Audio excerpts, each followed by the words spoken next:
कहते हैं जब भी देने वाला देते हैं, देते छप्पड़ फाड़ के, कभी शिकायत करने का मौका नहीं देते। प्रिय दर्शक, यदि आप एक मकर राशि के जातक व्यक्ति हैं, ये वीडियो आपके लिए है। नवंबर 2025 से मार्च 2026 तक कैसे रहने वाला है ये 6 महीना, और कौन सी सफलता मिलेगी, कौन सी कामयाबी मिलेगी, और कहाँ पे सावधान रहने की जरूरत है, क्योंकि बहुत बड़ा परिवर्तन आपके जीवन में होने जा रहा है। जहाँ एक तरफ शनि के मार, एक तरफ राहु की पहाड़, एक तरफ बिजनेस व्यापार कैरियर पे प्रतिबंध, तो एक तरफ रिश्ते में खटास, दरार उत्पन्न, यानी जीवन नर्क सा बना हुआ है।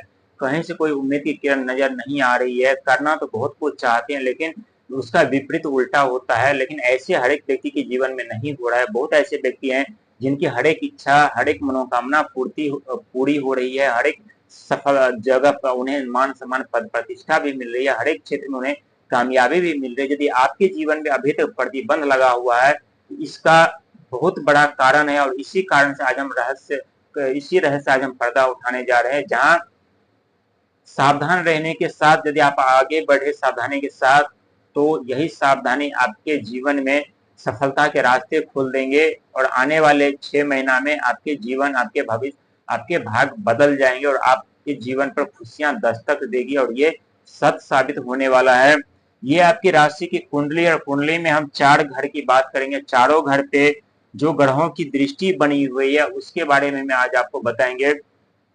क्योंकि एक तरफ शनि की रुकावटें, बाधा जो तीसरे घर पे, साहस पराक्रम के घर पे दृष्टि है, तो यहाँ शनिदेव क्या कर रहे हैं, बाधा तो उत्पन्न कर रहे हैं, लेकिन कार्य भी पूरा करवा दे रहे हैं। लेकिन इसके लिए हमें काफी संघर्ष, मेहनत, प्रयास भी करवा रहे हैं। इसके बाद हमें किसी भी कार्य में सफलता दिला रहे हैं। वहीं राहु महाराज की दृष्टि दूसरे घर पर, यानी कभी मन भ्रमित कर दे रहे हैं, कभी उलझने में डाल दे रहे हैं, सही निर्णय नहीं लेने दे रहे हैं। लेकिन यदि आप ठोस निर्णय ले लेते हैं, तो वहां आपको कामयाबी और सफलता भी मिल रही है, और ये सत्य है तो कमेंट्स में जरूर बताइएगा। वहीं केतु महाराज की दृष्टि 8वें घर पे, क्योंकि 8वां घर रहस्य से जुड़ा होता है। यहाँ गुप्त तरीके से व्यक्ति का जीवन बर्बाद होता है, तो गुप्त तरीके से व्यक्ति का जीवन सवर जाते हैं, गुप्त तरीके से सफलता मिलती है। क्योंकि केतु की दृष्टि पड़ने के कारण केतु लोभ, मोह, दया, धर्म, सेवा, सत्कार के कारक माने जाते हैं। और केतु की दृष्टि यहाँ पे पड़ने के कारण अभी आप जितना संघर्ष, मेहनत, प्रयास करेंगे, जितना आप अपने शरीर से संघर्ष, मेहनत, प्रयास करेंगे, उतने ही आपको सफलता मिलेगी, उतनी अपने जीवन में कामयाब होते जाएंगे, और उतने ही अपने जीवन में कामयाबी के साथ खुशी रह पाएंगे। क्योंकि 8वां घर जो शनि का घर माना जाता है, और शनिदेव आपके राशि के स्वामी हैं, और आपके स्वामी होने के साथ साथ आपके जीवन में कभी दुखों का आगमन, तो कभी सुखों का आगमन, ये दिन प्रतिदिन, हर एक महीना, हर एक साल चलता ही रहता है। जीवन एक जैसा आपका कभी नहीं रहता, और ये आप खुद जानते हैं। अभी आप लाखपति हैं, तो कुछ सेकंड बाद आप खाकपति बन जाते हैं। अभी आपके पास लाखों रुपए हैं, तो कुछ सेकंड के बाद आपके पास 1 रुपया भी नहीं रहता है। साथ ही सबसे जो बड़ा परिवर्तन होने जा रहा है, यानी देवगुरु बृहस्पति का आगमन आपके 7वें घर पे, और 7वां घर जो माना जाता है, रिश्ते से माना जाता है, साझेदारी से माना जाता है, बिजनेस व्यापार कैरियर से भी माना जाता है। और देवगुरु बृहस्पति का योगदान हमारे जीवन में बहुत बड़ा परिवर्तन लाते हैं। क्योंकि देवगुरु बृहस्पति को शिक्षा मंत्री भी कहा गया है। उनके पास अथाह शिक्षा ज्ञान के भंडार है। उनकी दृष्टि आपके साझेदारी के घर पे, परिवार के घर पे, रिश्ते के घर पे, और तो यहाँ आपको बहुत बड़ा फायदा मिलने वाला है, फायदा होने वाला है। क्योंकि रिश्ते से जुड़ी हुई जो धन का आगमन होगा, उसका उसका अब रास्ता खुलेगा।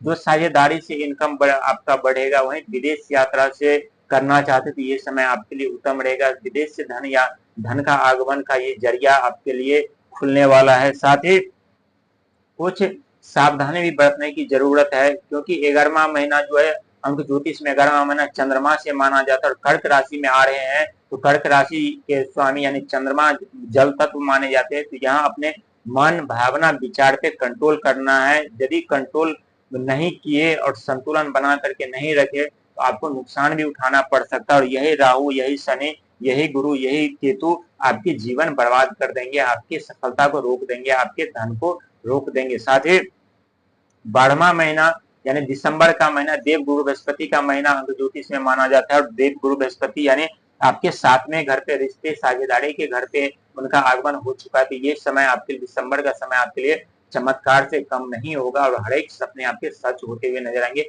अभी आप इस समय आपके बुद्धि, दिमाग, विवेक तेज तराक हो जाएंगे। आप जिस क्षेत्र में जाएंगे वहां अपने बुद्धि ज्ञान के कारण सफलता और कामयाबी पाएंगे। वहीं जनवरी का महीना यानी भगवान सूर्य का महीना माना जाता है। एक अंक भगवान सूर्य को ग्रहों के राजा भी माने जाते हैं और भगवान सूर्य को पिता का भी दर्जा दिया गया है। तो जनवरी के महीना में आपको मान सम्मान पद प्रतिष्ठा सुख वैभव हर एक चीज की प्राप्ति होगी, लेकिन साथ ही अपने वाणी में शीतलता मधुरता रखने की आवश्यकता है, क्योंकि राहुदेव महाराज धन के घर पर उनकी दृष्टि है।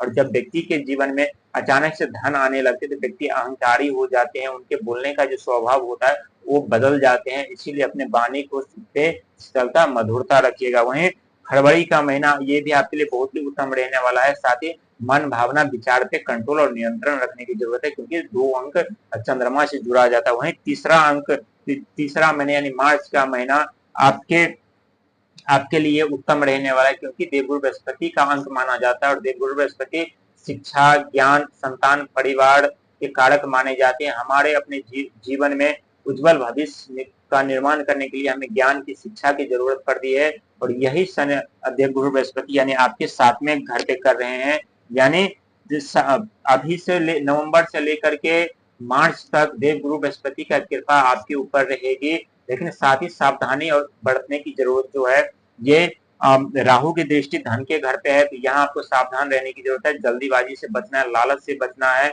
ऐसे कोई कार्य आपको नहीं करना है जिससे आपको लगता हो कि हमें अचानक से तरक्की मिल जाएगी, अचानक से कामयाबी मिल जाएगी। यदि आप जल्दीबाजी से तरक्की और सफलता पाना चाहेंगे तो वहां आपको नुकसान उठाना पड़ सकता है, क्योंकि आपके राशि के स्वामी शनिदेव महाराज हैं, जो कि धीमी चाल चलने के कारण व्यक्ति को भी धीरे धीरे सफलता दिलाते हैं, लेकिन सटीक रास्ते पर सटीक लक्ष्य पर लेकर के जाते हैं। और आपके राशि के स्वामी की सपोर्टिंग ग्रह राहु महाराज यानी आपके वित्त मंत्री और फाइनेंशियल मंत्री हैं, तो यहाँ आप लालच में यदि फंसेंगे, लोभ में यदि फंसेंगे